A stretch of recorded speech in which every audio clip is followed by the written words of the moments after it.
Welcome to Face to Face. This is a show about change and about what's next. It's a show that wants to ask questions, peel back the layers of our average everyday experience, and go beyond scratching the surface. We interview amazing people with incredible ideas and stories who have done wild, weird, and wonderful things. Remember that imagination shared creates collaboration, and collaboration creates community, and community inspires social change. I'm David Peck, and this is Face to Face.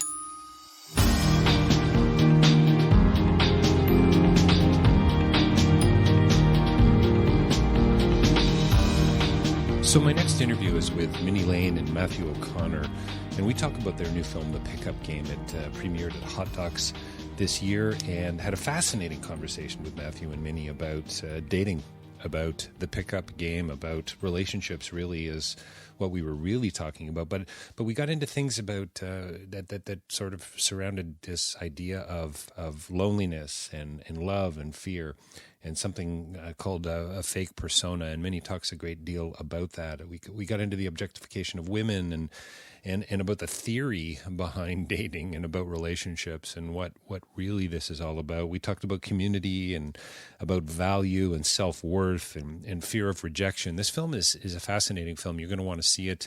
It's disturbing on some levels to see what degree people will go to I guess, to get what they want, and what living on the edge of fear will really do. We talk about empathy and NLP and hypnosis and honesty and self-development, and you're going to hear why bubble wrapping your heart is just really not a good idea. So stay tuned. Minnie Lane and Matthew O'Connor coming up talking about their new film, The Pickup Game. Don't forget davidpecklive.com for more information about my writing and my public speaking. You can purchase a book there that I wrote a few years back called Real Change is Incremental. I'd love it if you did that. And also, if you want to get behind the work we're doing here at Face to Face, you can do that and support us on patreon.com. $1 a month, $5 a month goes a long way to offsetting some of the costs. And if you can't do that, and I totally understand, maybe leave a review for us on iTunes or Spotify. Share the podcast with your friends and family. You know, if you're a Facebook user, share it with 1,000 of your closest friends. That'd be fantastic. Let's get word out on the street about Face to Face. And we're coming up on about 450 interviews. If you'd like to advertise here, you can do that. We've got quite a diverse demographic. We get into a few different countries around the world. So reach out to us on facetofacelive.ca to do that. And don't forget rabble.ca as well. I'm also hosted on that platform. Face to Face is there, along with some other great podcasts, bloggers, writers, journalists, people writing and talking about things that matter. That's rabble.ca. And stay tuned, coming right up, that's with a conversation with Minnie Lane, Matthew O'Connor, and their new film, The Pickup Game. Well, welcome to Face to Face. We're joined by two very special guests here with us today on Face to Face, here to talk about their new film, The Pickup Game. We have Minnie Lane and Matthew O'Connor joining us today. Thanks to both of you. Thank you for having us. So Matthew, you're in Cannes. Minnie, you're in the UK, I think. I'm in Toronto. I understand, Minnie, you're coming to Toronto. A bit of a whirlwind around the film. Matthew, maybe you could just sort of give us a little bit of context about The Pickup Game, what it's about for the listeners before we dive in. And I've got lots of questions.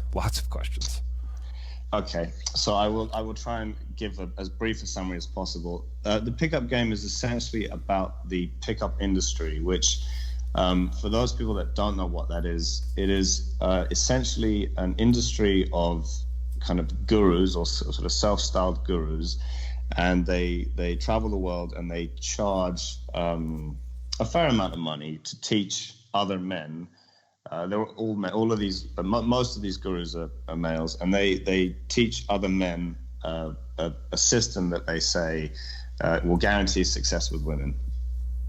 And it's something that most people have heard about, most people are kind of aware of or on the fringes of society, but they don't really understand what the belief systems of these people are, how the industry works, the kind of things that they're teaching. And the documentary is a very probing look into that world and into the teachers that teach this system, the students that come on these courses, and the women that get involved with both of those groups.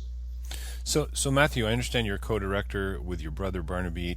Tell me how you guys were drawn to the film. What was it? Was it a Were you watching another documentary, something on an interview program? You read an article. How did you step into this kind of crazy world? Okay, so really there were three things. The first thing was there was a book that was written about this 10 years ago, more than 10 years ago, back in 2005, called The Game, and that was about essentially it was about five of these pickup artists living in Hollywood, living in a big mansion all together, and their kind of experiences of going out and the kind of tactics and strategies that they would share and discuss. So I'd always been aware of it as a kind of subculture. But then about 3 or 4 years ago, I met a friend of mine she was an actress, and I met her on a shoot, and she was a conversation girl for one of these pickup companies. So basically what would happen is students would go to these seminars and they'd learn kind of the basics of conversation skills, and then they would go and practice on her and she would give them feedback. The idea is that most courses have got two elements. They've got a daytime element or a seminar element where people kind of sit in the classroom and they learn theory, if you will. And then there's a practical element where they actually go out into the streets or the nightclubs or bars, and they try and apply what they've learned.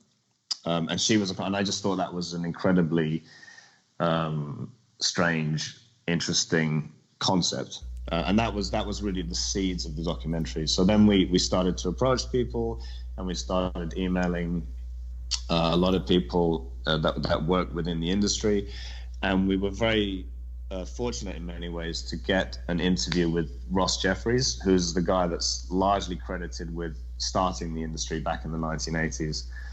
And once we had that first interview, that managed to open a lot of other doors, and because it gave us some credibility with the other instructors, right, most of whom are very wary of the media. I would think so. It seems to me it's the kind of thing you don't want layers peeled back on.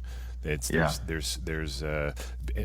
being sort of mysterious, I suppose, is a real strength in this field. Minnie, you are and tell us what you do and how you stepped into the project. But is it fair to call you a dating coach? Is that a fair title? Yeah, well, I work as a dating and personal development coach now. So it's really about personal development, but with the angle of helping you connect more with yourself and connect more with others, which leads to better dating as well. So I started off in the pickup industry, which I joined by chance. I met a pickup artist in a bar, and he tried to pick me up, and I just recognized what he did because I'd read the book The Game. And I was sort of fresh out of a degree in communication and psychology, and was just sort of fascinated to meet somebody from this industry. And we had sort of a half-hour chat about female psychology, and then he invited me along to one of these boot camps to sort of see how it went on, because he said it would be really good to have a female on the team. He'd never met a female that had anything to do with it, that knew anything about it before. So yeah, originally I just went down out of fascination. I felt like I'd just been given a key into this weird underground world. And like Matt's friend, I started off as a conversation coach. So it was really just sort of intuitively helping people with that side of things. And this is a huge industry, so there's a whole spectrum of stuff that gets taught, and some of it is helpful stuff, helping people with conversation skills, body language, gain a bit of confidence. You can be helping people to grow, but then there's this other whole side of the industry, which is quite manipulative. And the longer I stayed there, the more I saw this sort of not very nice treatment going on that starts with sort of small objectification of women, and then quite quickly snowballs into some quite horrific treatment of women. So I wasn't in the industry very long. I sort of left and decided I wanted to do it my own way, and as a female found it quite easy to get private clients. So that was my route into it. And now I teach something, quite different. I've been in this industry for 12 years, so I've developed my own way of doing things, really, which is off the back of a deep spiritual journey that I've been on myself, really, on long meditation retreats, things like that. I've been through a lot of psychotherapy. I've studied psychology. So working out just a better way of doing things that doesn't involve any sort of lying or manipulating or creating a character that isn't really you, which is just completely unnecessary from my perspective. It's so interesting that you talk about lying, and Matthew, it's so funny when the phrase you used earlier when you said they learned theory, if you will. I mean, it's just so absurd to me on a certain level, and yet kind of makes sense on another, because, as you bring out so well in the film, and by the way, congratulations on the film. It's fascinating. It's engaging. It's I hate to say it's entertaining, but it is. When you're talking about a subject like this, it's one of those. It almost feels like an expose in a sense, but yet I think it's so much deeper than that. I mean, we're talking about fear and loneliness and confidence and being able to relate to other human beings. Isn't this what life is really all about? But what I was going to ask or say is, Minnie, and to Matthew, both of you, don't we all kind of on a certain level deceive others when we first meet them? Isn't that kind of what William Shakespeare said? Clothes make the man, right? So it's about our appearances, and people don't really, it seems, at least on the surface, if you're out at a club or you're dancing, they're more concerned about how you look and how you dance and what you're drinking, I suppose, than maybe who you really are. But maybe there's a couple of questions embedded there. Do you want to step into that, either of you? Well, I think that's in a way one of the problems with the industry is where is the line between it being okay and just a bit of fun and teasing and just a bit of a game, and it becoming something else, and it's not very clear. And when my mum met my dad had sort of met her through a friend and really liked her, and then he wanted to bump into her again, so he found out where she was graduating, and he sort of accidentally, on purpose, bumped into her outside where she was graduating, pretended it was just coincidence, right, and used the opportunity to go on a date with her. Is there anything wrong with that? No, absolutely not. I don't think anybody would think there's anything wrong with that. I don't think there's anything wrong with walking up to a stranger and creating a conversation and starting a conversation if your intentions are good. And how do you measure someone's intentions? And that's the difficulty, is that it's not necessarily the actions that are the problem, it's the intention behind them. What's the purpose of you saying this thing? Is it just a line to open up a conversation just because you didn't know how else to break the ice? Or is it that your intention is to manipulate her and get her into bed, using psychological tricks? Because to me that's something very different. And I think for me it's when there's a lot of deception about your intentions. So I think a lot of the game works by creating an atmosphere where a girl really feels that you've noticed something special about her, or where you've really chosen her and something is amazing about her to you.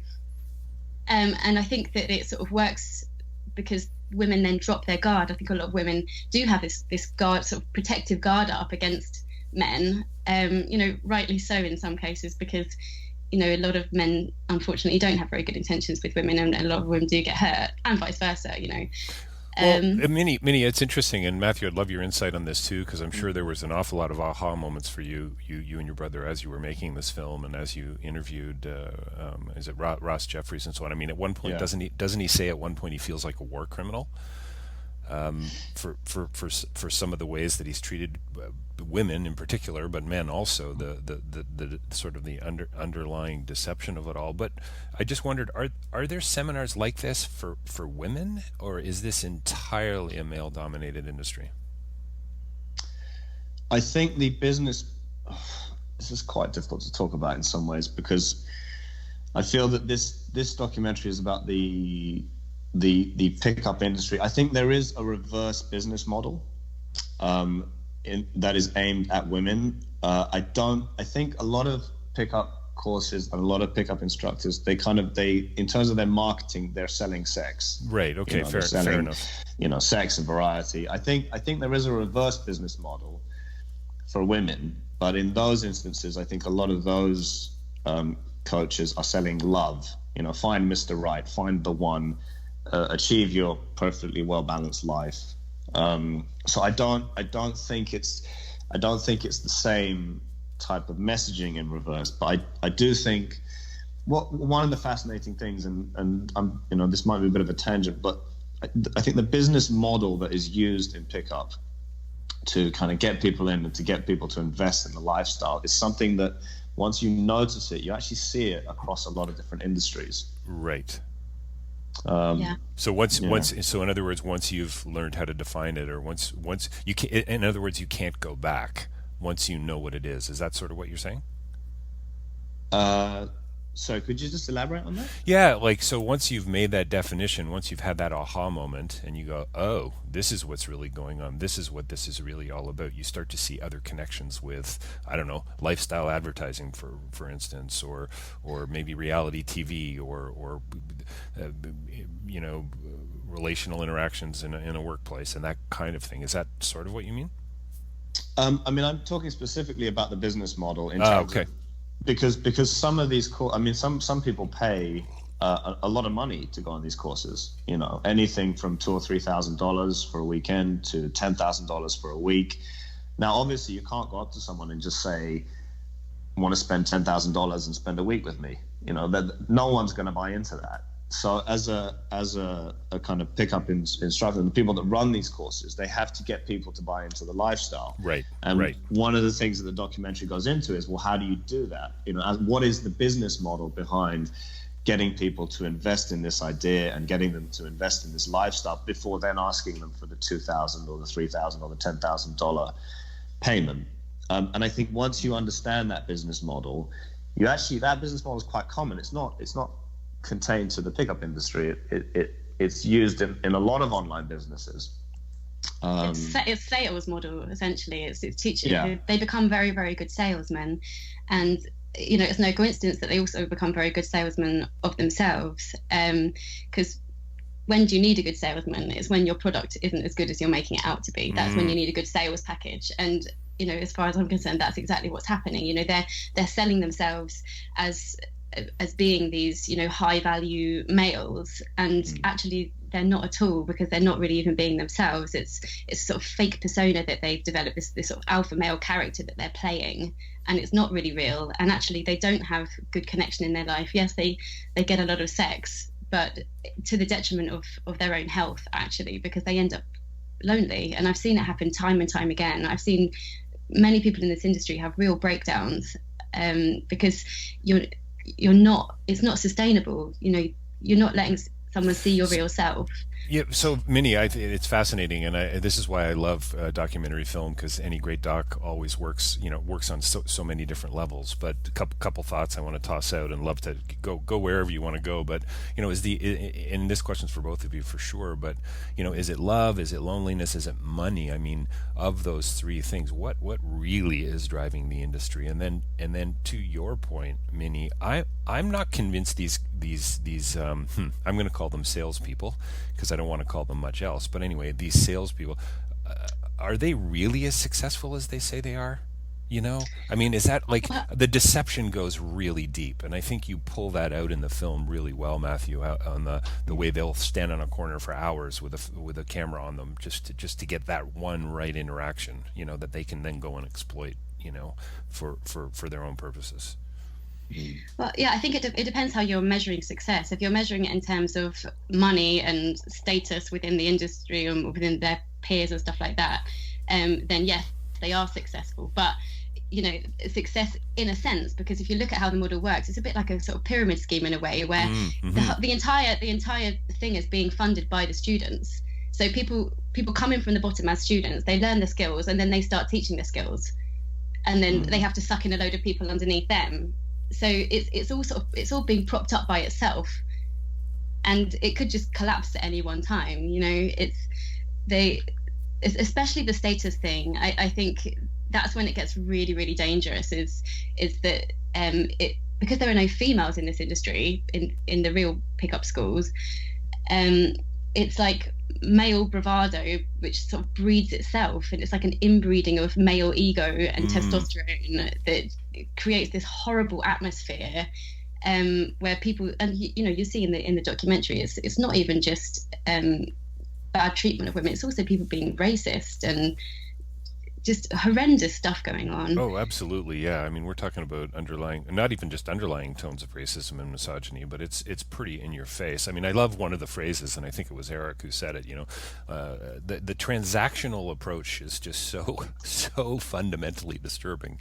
And I suppose we do treat some other human beings like transactions from time to time. I guess if I go to get my tires changed, I just go to get my tires changed. I'm not hanging out with the guy. I'm not having a coffee and a smoke with the guy afterwards to get to know him and his family. But I mean, it's as if there's another line, another moral, another ethical line that some of these guys have crossed. But I think Eric's line was something about meet the objectives and of each phase, and then you get the girl. Like as if, wow, it's like, here's these 6 points, follow these, and you're done. It's just it's kind of it's unsettling at best, actually. Well, I think also, just to kind of build on one of the earlier points of how honest is everybody when they meet. We are bombarded with messages, and this is something that Minnie and I have talked about a lot, because obviously we've had conversations behind the making of this, and we are bombarded every day with messages of be something else, be better. Sure. It's almost part of the human condition of, like, if I can just get to this stage, I will be happy. Life will be easy and straightforward. And I think that a lot of this plays into that. A lot of the pickup industry plays into that. Of, if you can just become the alpha male, if you can just become, it's about becoming something else. And I think what I like so much about what Minnie is trying to communicate, and this is really why she's such a big part of the documentary, is this idea of, we already do have a lot of value. I remember during the Q&As, and I'm not sure I really like value as a word to describe people, but just to try and kind of get when we did the Q&As, there were people kind of saying, well, these guys they don't seem that unusual, as in the students. They were talking about the students, and they were saying, I imagine the students would be much more socially awkward, much more needy, nerdy and geeky. And it's like, and actually they seem fairly, and part of that is they don't understand that they're fine already. Right. Right. They have a sense of inadequacy and a sense of insecurity. And with many of them, I would obviously spend a lot of time around these people and around the kind of seminars, and I just think you don't need you don't need any of this. You have it in your head that you do, but you don't.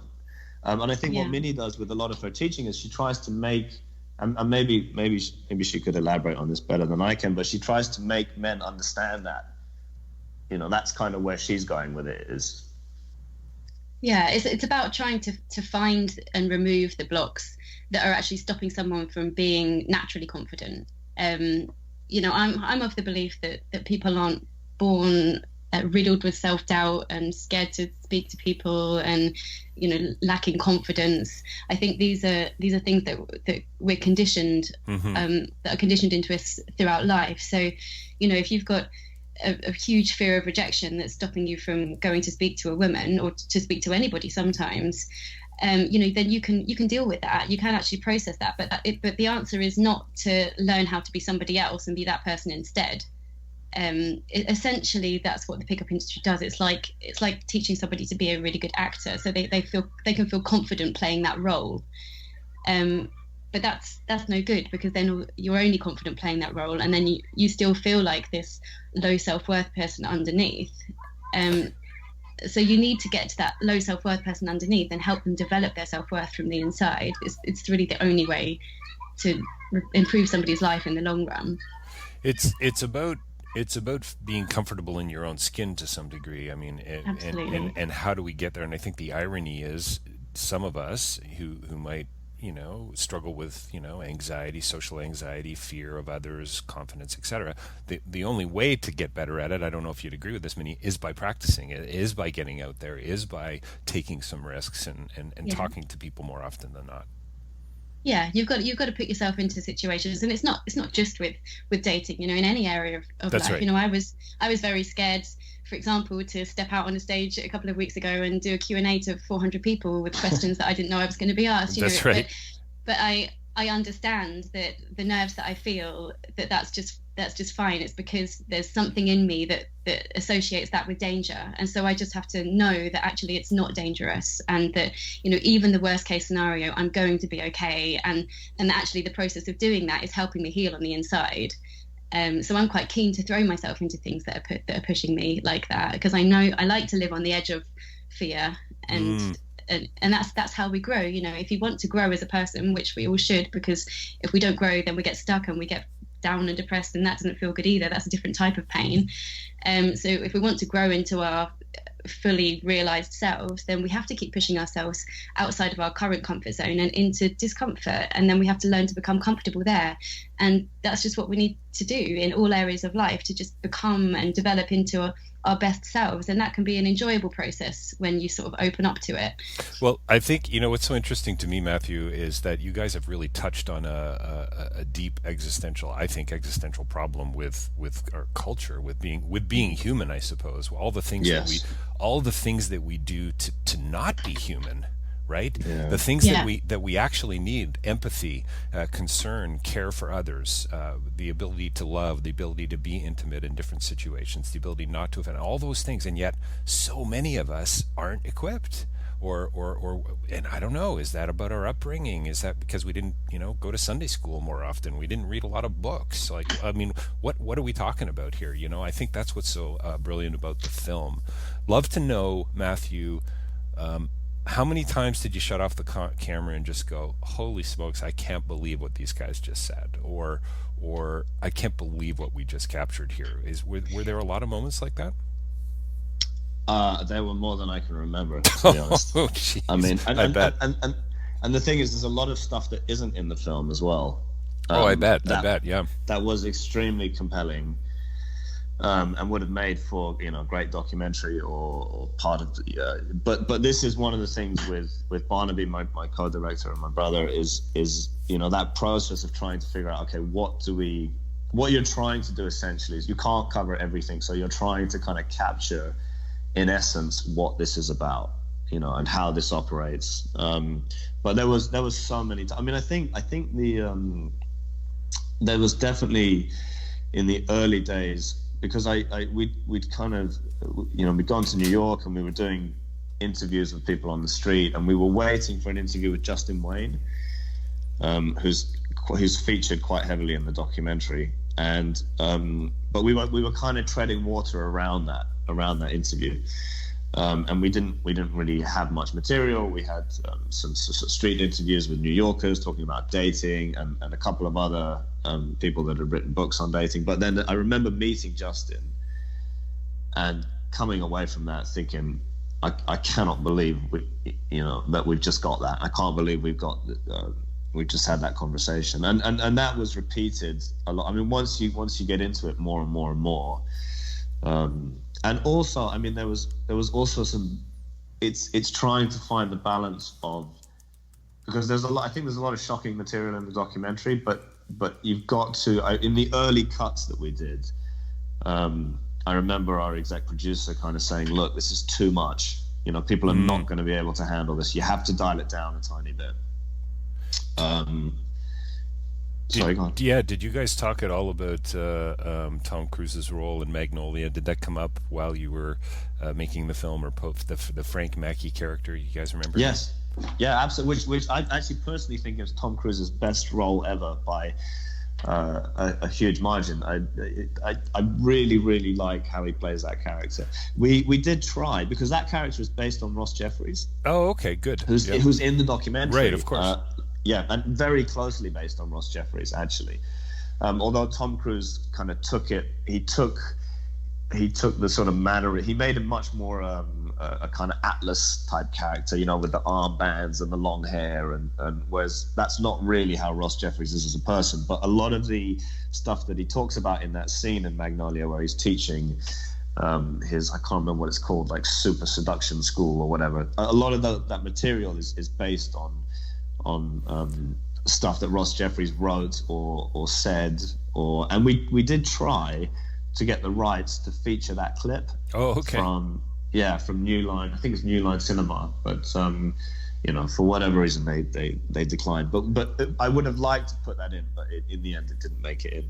But yes, I'm very aware of that. I remember seeing the film, and you watch the scene or the scenes with him, and you watch his journey and so on, and just the whole film and how it's all tied together. It doesn't seem to make a whole lot of sense up front, but you got to wait for the last 15 or 20 minutes to really start to see the threads connecting. But watching his character, I remember, you just go, okay, please tell me that people like that don't actually exist, right? Like this can't be true. Like who does this resonate with? Like, can't you see through that? You just want to shake somebody and go, please, you're paying how much to be here? It's Minnie. Can you talk a bit about that I don't know what it is, but that self-denial, or that, I think it was Ross Jeffries again earlier on in the film who talked about, for him there was no emotional register when he was working through some of this. It's almost pathological. Like, I've got so many questions here, but Matthew too, as you were interviewing some of these guys, were there ever aha moments? I've got a few questions embedded there, one for you, Minnie, one for Matthew. I know we're on a Skype call here, but either one of you dive in. It's fascinating to me that there aren't more aha moments where somebody like, what was his name, Julian, or somebody like that goes, holy smokes, did you just hear what came out of my mouth? You know what I mean? Yeah, I know. Well, I think it's actually really interesting that these people know that they're being filmed, and some of the footage was actually given to Matt to use, which is interesting. So it shows like how far in this journey they are, and that they actually think that's going to show them in a good light. But unfortunately, it does to some people, and I think we've got to sort of understand where the students are coming from in that sense, because this whole industry was started by somebody Ross Jeffries, who was so unsuccessful with women that he had to resort to NLP and hypnosis to sort of get any results at all. And it seems strange that people would go to somebody like that for advice, rather than asking somebody who's actually very good with women. And I think it's because people who are very good with women, they will just tell people to be themselves, which is the truth. That is what you've got to do if you want to be successful and actually have attract somebody who's right for you. But that's not very helpful to somebody who feels like they're being themselves already and isn't getting any results, because they don't really realize that they need to go on this journey of self-development to become their true self, that actually they're a sort of imprisoned version of themselves at the moment. Minnie, would you say, and hey, Matthew, are you back with us? I am. That's amazing. You got to love it when technology works. I'm watching here. I see you drop off the call, and I'm like, oh, terrific. Yes. We're going to have to dial him back in. Yeah. The nuances of digital relationships, eh? Minnie, would you say some of these instructors, or most of these instructors, don't know who they really are? In other words, they're avoiding their true selves, as like a French existentialist like Camus or Sartre or somebody would say, or yes, absolutely. or might you say they actually do know themselves and they still choose to exploit others for their own good? No. Okay. No, I really, really don't think that's possible. I think when you go on a real journey of self-development and you start uncovering the layers, you start to have realizations that things like honesty and treating people well is nicer. And it's quite difficult to explain, because a lot of my understanding has come from doing thousands of hours of meditating and stuff like that. So it's you have realizations when you sit and study your body and pain and how things work. You just notice patterns over time of what's going on, and things just become very, very clear. And it's quite difficult to sort of explain that in a few paragraphs. Obviously, otherwise, because if you could really understand that through someone explaining it quickly, nobody would go and meditate for 1,000 hours. You really sort of have to go on that journey yourself. But no, it's very clear to me that they're avoiding themselves, and they start to create an egoic character. So they start to sort of act like this alpha male character, And then what happens is that they get rewarded by that. So that behavior that's not really them then gets them some women and gets them some respect of other men. And so what happens is they're doing the process of growth, pushing themselves into discomfort and growing into it, but they're doing it in the wrong direction. They're doing it they're developing a character rather than developing themselves. And I don't think they understand that.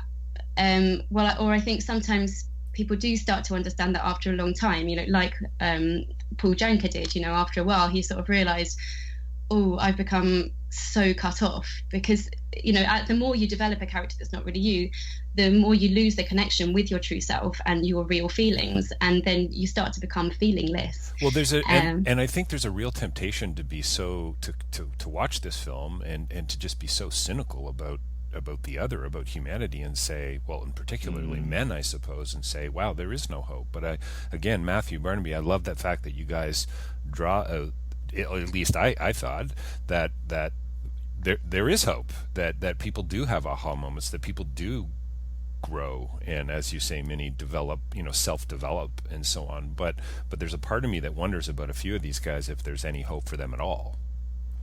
Well, I think some people become lifers, and I think the journey back from that is maybe too long and too difficult. I don't know, or maybe it isn't. I mean, but I think it is really important that there is a hopeful element to this film, and I think also what we've tried very hard to do is have a compassionate element as well, in the sense of trying to look at, okay, why do people get involved in this? And that's really what we're trying to do now in terms of the broader conversation around the film. Right. Is, we've had shaming campaigns of the pickup industry. We've had a lot has been written about them. A lot has been, and that hasn't really changed things that much, I don't think. And I suppose what we're trying to do is we're trying to kind of, for this documentary, is trying to kind of reach out to the student and go, look, we understand why you might feel the way you do, but just be very careful about getting involved in this lifestyle and this subculture, because these are the potential traps. And I think what's very, very difficult is some of what is said is actually, I mean, for example, I was watching a YouTube video with one of the instructors as we're making it, and so it's kind of a how-to video, and one of the points is, okay, point number one, you must be comfortable with yourself. Now, the thing is, no one's going to argue with that. There's nothing wrong with saying that as a piece of advice. The problem is, it's all the other bits of advice that get tacked onto that. Right. And it becomes, Minnie's used this expression quite a few times, but it becomes a very slippery slope of, okay, well, this bit of advice sounds quite reasonable, and as a result, there's a kind of tendency, or there's a possibility of believing, well, so is all the other advice. And especially when you're seeing it there, and they've kind of crafted this very successful image on social media, and they're presenting their life as a life that you want, as somebody who's shy and socially awkward and maybe struggles to meet people or struggles with dating. And I think that's what makes it so difficult is Did we lose Minnie? No, I'm still here. Oh, good. Okay, so I think I dropped. Okay. Sorry. So that was just to sum up. I think that's what makes it so difficult. Well, it makes it so difficult. It's so. I mean, it's the exploitation of. It seems to me of fear and of loneliness and of social anxiety, and of course the lifestyle advertising does that all the time. We're sold products that use this shampoo and you'll get the great relationship, etc. Those are always sort of the implied messages, right? But it isn't usually at the expense of others, and that's what's so deeply disturbing to me about the whole industry. And yet, thanks to you guys, there does seem like there's a hopeful element. I can't believe it works with anybody. That's what's just kind of mind-boggling to me on a certain level. There's a line, and I can't remember whose name it was, but I think it might have been Marcus who said something about your objective is not to listen to the girls at all. I mean, isn't that just in and of itself a fundamentally damning statement? Isn't that enough, for somebody to hear that and go, wow, this guy's a lunatic? Yeah. This guy doesn't have what is he talking about? I want a relationship here. I'm actually, but maybe that's not what really this is. Well, I think if you feel disempowered and you feel like when somebody rejects you, that disempowers you, then not listening to that rejection and not paying attention to it is one way of trying to empower yourself back. Right. It's one way of overcoming it. Yeah. Yeah. And I think sorry, carry on. No, go on. I was just going to say, I think people don't realise that there's an alternative. I think that's nice. The real main issue, is that it seems to them like a choice between having no success with women ever or learning all these tricks to get success with women. Right. And that seems better than what they had. And you know what? I kind of empathise with that, because I think if I'd gone my whole life and no man had ever been interested in me, and I thought it was something to do with me, and then someone said, oh, here you go, learn these tricks and suddenly you'll get a bit of interest, I can't say that I wouldn't be interested to find out more about that too.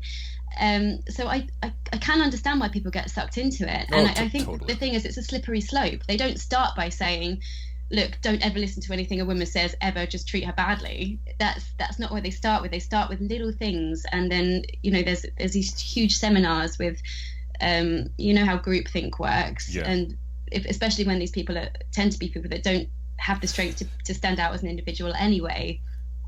It can be a very dangerous combination. It does make me wonder. I mean, you can't watch a film like this and not sort of put yourself into some of these folks' shoes and say, how would I have responded? Would I have done something like this? I remember, Minnie, you'll appreciate this and probably smile, and I bet you've heard stories like this, but I remember, no joke, about 35 years ago, and I'm married and have 2 kids and in a loving relationship, believe me, and I'm at a club and I send a woman a drink that I sort of met on the dance floor by accident, right?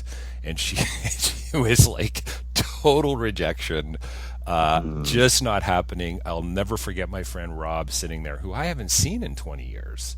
And him looking at me, oh, buddy, I'm so sorry. Like, it was like, this is a huge moment, right? Like, it's so stuck with me. And these moments of rejection. Yeah, go. But isn't that crazy? I mean, how long ago is this? Oh, listen, I'm 53, so this is 30 years ago at least. This is my early 20s. Isn't that crazy that you remember that moment so clearly? Clearly. Yeah, I think that's the the sort of power of being rejected. It is the power of rejection. I have moments like that I can remember from. It's remarkable because it hurts so much. That's right. Yeah. You're so vulnerable going in. You've set up this expectation. Oh, if and only if. I just need a little bit. It's about companionship and this is what I find so interesting too. And sadly, we're going to have to wrap up the conversation here in a second or two. And I just feel like we're getting started. But Andrew, one of the students, I think near the end of the film, he actually admits, and I'm so glad you left this in the film, but I think he says it's rare when it works out. And I think that's just we could have talked about that for 45 minutes, because that, it seems to me, becomes the launching point for all these other conversations about what's healthy and what isn't healthy when dealing with other human beings, right? And how to address that. I mean, it's but yeah, I think you're right, that kind of pain and rejection really does go deep. It stays.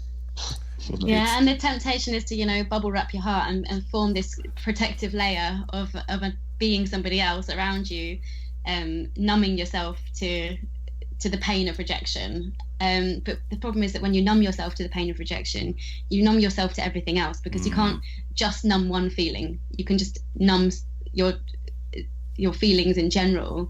So then you also lose joy and love and all the other things that come with it, and you just become pathological. Everything comes with a cost. Yes, which is exactly what Paul Janka says. And but there is an antidote, and the antidote is love, and that's exactly what Paul Janka found, and as a result left the industry and moved on to better things, and that's something that you can teach as as a dating coach, is that you can teach people how to love themselves and develop strength to deal with things rather than protect themselves from it. Well, and for me, the huge takeaway is you learn to love yourself when you're surrounded by others who care and love for you in return, right? It's about community, it's about acceptance, it's about empathy. I mean, I think this is the profound insight, it seems to me, in the film. Hey, just before we wrap up, I'd love to, and I hear the hot docs reception was great, which is so cool. Have any of the people in the film seen it yet? Yes. Only me. Oh. So Minnie has obviously seen it. Yes, of course. Paul Janka has seen it as well. So Paul was very, very big in the kind of pickup scene back in 2007, 2008. He used to live in New York, and he kind of operated out of there. He's now left it behind him, and he's settled down. He's got married, and so his perspective is kind of looking back on it in the documentary. So he's seen it, and there's kind of an insider. There's a marketing insider in the documentary as well. His name is Michael in the documentary. It's not his real name. We've had to protect his identity, but he's also seen it. So yeah, it would be fascinating to find out what some of these other pickup artists, if we can even call them artists, would have to say or think about the film. I love this notion of bubble wrapping your heart, Minnie. I think that's a great way to sort of wrap it up. I always often get frustrated in my interviews, my podcasts on Face to Face, because I feel like like I said, we just got started. This should be this perpetual conversation, because it doesn't really end, does it? I mean, it's this, relationships are tricky things. And thank you to you both. We've been talking with Minnie Lane and Matthew O'Connor about their new film, The Pickup Game, hopefully coming soon to a theater near you. Matthew, can you tell us a little bit more about that? We want to keep pay attention to Instagram, Facebook page as well. Find you guys on social media. Are you doing a bit of a festival tour? Yep. So we just finished Hot Docs a couple of weeks ago, so we're kind of in the early stages of figuring out what the next piece of the puzzle is. But if people are interested in kind of keeping track of the film, we have a Facebook page. It's quite new, but it's The Pickup Game on Facebook. And on Instagram, we have an Instagram account, which is The Pickup Game Film. And Minnie, I'm sure, can also, she has her own kind of channels if people would like to kind of follow up with her or communicate with her. My Instagram is Minnie Lane Dating. My Twitter is Minnie Lane Coach, I believe. I don't even know my own Twitter.